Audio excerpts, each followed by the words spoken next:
दोस्तों 31 अक्टूबर 1984 भारत के तत्कालीन प्रधानमंत्री श्रीमती इंदिरा गांधी को उनके ही दो सिख सुरक्षाकर्मी गोलियों से उनका शरीर छल्ली कर दिया और इस घटना से पूरी भारत देश समेत दुनिया भर में खलबली मच गई थी।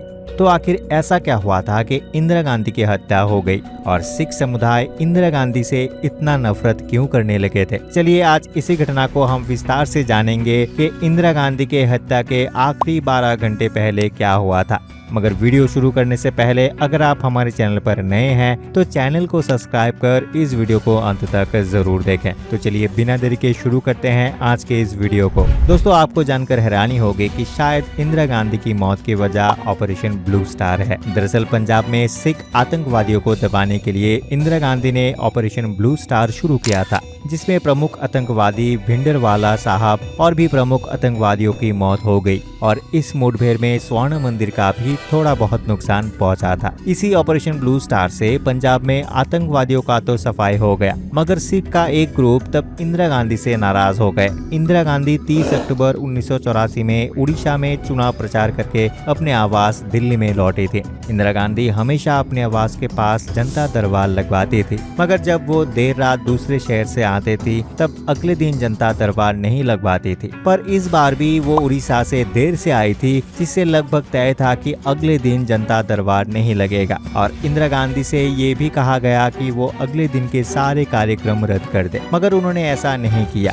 शायद इसकी वजह प्रसिद्ध हॉलीवुड के डायरेक्टर पीटर उसिनव थे, क्योंकि उस दिन उनका इंटरव्यू होने वाला था। दरअसल डायरेक्टर साहब इंदिरा गांधी के ऊपर एक डॉक्यूमेंट्री फिल्म बनाने वाले थे, जिस सिलसिले में इंदिरा गांधी उनको इंटरव्यू देने वाले थे। डायरेक्टर साहब की टीम ने यह तय किया कि इंटरव्यू खुले मैदान में लिए जाएगा, जिसके लिए दिवाली के पटाखे जो मैदान में रखे हुए थे उसे अपनी जगह पर ठिकाने लगाया जा रहा था और वो लोग एक अकबर रोड के मैदान पर इंटरव्यू के लिए बैठे हुए थे। और इसी बीच सुबह 8 बजे इंदिरा गांधी के सचिव R.K. धवन जब उनके कमरे में पहुंचे तब इंदिरा गांधी अपना मेकअप करवा रही थी। तब उसके बाद सुबह के करीब 9 बजे इंदिरा गांधी अपने कमरे से निकलकर इंटरव्यू देने के लिए जा रही थी। घड़ी में 9:05 का समय हो गया था और R.K. धवन के साथ वो इंटरव्यू के लिए एक अकबर रोड के मैदान की तरफ जा रहे थे। इसी बीच उनके सामने से एक वेटर टी सेट लेकर जा रहे थे। उन्होंने उसे रोककर पूछा कि ये कहाँ ले जा रहे हो? तब वेटर ने कहा कि इंटरव्यू के दौरान टेबल पर एक टी सेट रखने के लिए मंगाया गया है, जिस पर इंदिरा गांधी थोड़ा गुस्सा हुई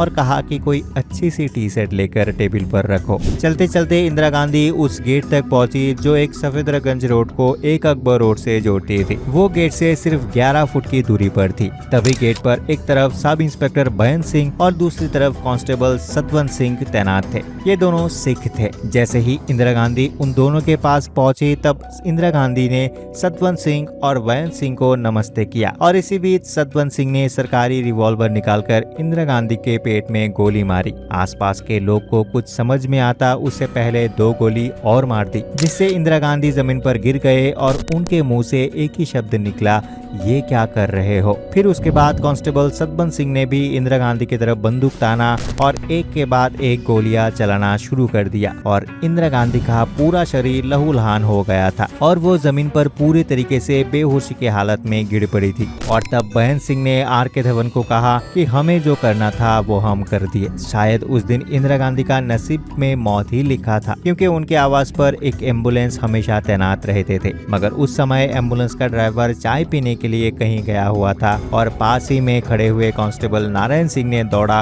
और एम्बुलेंस के ड्राइवर को बुलाने चला गया। तभी भागती हुई सोनिया गांधी आई। फिर तय हुआ कि एम्बुलेंस के ड्राइवर का इंतजार ना करके उन्हें गाड़ी में ही एम्स लेकर जाया जाए। सोनिया गांधी और R.K. धवन ने इंदिरा गांधी को उठाया और एम्बेसडर कार में तेजी के साथ एम्स की ओर चल पड़े। किस्मत यहाँ भी खराब थी, एम्स का VIP क्षेत्र उस दिन बंद था। फिर उसके बाद R.K. धवन ने इमरजेंसी विभाग में लेकर गए। वहाँ पर सिर्फ जूनियर डॉक्टर ही मौजूद थे जो इंदिरा गांधी को देखकर हड़बड़ा गए। उसके बाद तुरंत सीनियर कार्डियोलॉजिस्ट को बुलाया गया, जिसका नाम डॉक्टर रेणु गोपाल था। डॉक्टर रेणु गोपाल ने जब इंदिरा गांधी को स्ट्रेचर पर लेटे हुए देखा तो उनका काफी खून बह रहा था और उनके शरीर का तापमान भी धीरे धीरे नीचे गिर रहा था। सबसे बड़ी चुनौती ये थी कि बहते हुए खून को रोकना और उनके शरीर का तापमान को मेंटेन करके रखना। करीब दर्जनों भर डॉक्टर इमरजेंसी वार्ड में आए और इंदिरा गांधी के इलाज में लग गए, मगर इंदिरा गांधी को बचाने की संभावना लगभग 0% थी, क्योंकि सारा शरीर गोलियों से छल्ली हो चुका था और शरीर का बहुत सा खून बह चुका था। डॉक्टर ने उनके शरीर से गोलियों को निकालना शुरू किया और खून की बोतल भी चढ़ाना शुरू कर दिया। उनका खून O नेगेटिव था, जो बहुत ही रेयर ब्लड ग्रुप है। घंटों के ऑपरेशन के बाद डॉक्टर ने भी उम्मीद छोड़ दी और 2:23 पर उन्हें मृत्यु घोषित कर दिया गया।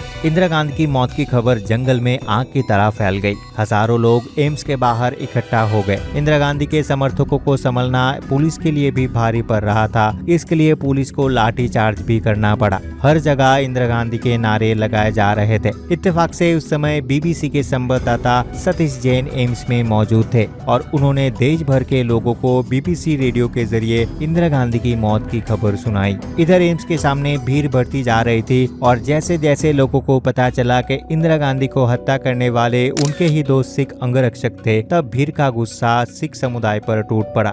इसके बाद दिल्ली में इससे भी ज्यादा भयंकर कंडीशन होने वाला था। भीड़ में से कुछ लोगों ने सिख लोगों पर हमला कर दिया। जगह जगह सिख लोगों की हत्या होने लगी। सड़कों पर तोड़फोड़, आगजनी के घटनाएं होने लगे और धीरे धीरे पूरे दिल्ली में दंगे फैल गए। हजारों सिखों की मौत की घाट उतार दिया गया, उनके दुकान जला दिए गए, हर जगह कत्लेआम मच गया था। आखिर किसने सोचा था कि 31 अक्टूबर 1984 का दिन भारत के लिए इतना बुरा दिन होगा। दोस्तों, कितनी बुरी बात है कि अपराधी जिस धर्म का है उस धर्म के सभी लोगों को बुरा मान लिया जाता है और उनकी हत्या कर दी जाती है। जो सिख बरसों से दिल्ली में रह रहे थे, उन्हें एक दिन ये सब भी देखना पड़ेगा, किसी ने सपने में भी नहीं सोचा था। तो ये थी इंदिरा गांधी जी की हत्या की आखिरी 12 घंटे की कहानी। वैसे आप इसके बारे में क्या सोचते हैं और आज का वीडियो आपको कैसा लगा, हमें कमेंट करके जरूर बताइए। वीडियो पसंद आया है तो इस वीडियो को लाइक और शेयर करें और ऐसे ही इंटरेस्टिंग कंटेंट को देखने के लिए हमारे चैनल को सब्सक्राइब करना भी ना भूलें। अंत तक बने रहने के लिए आपका बहुत बहुत धन्यवाद। मिलते हैं अगले वीडियो में।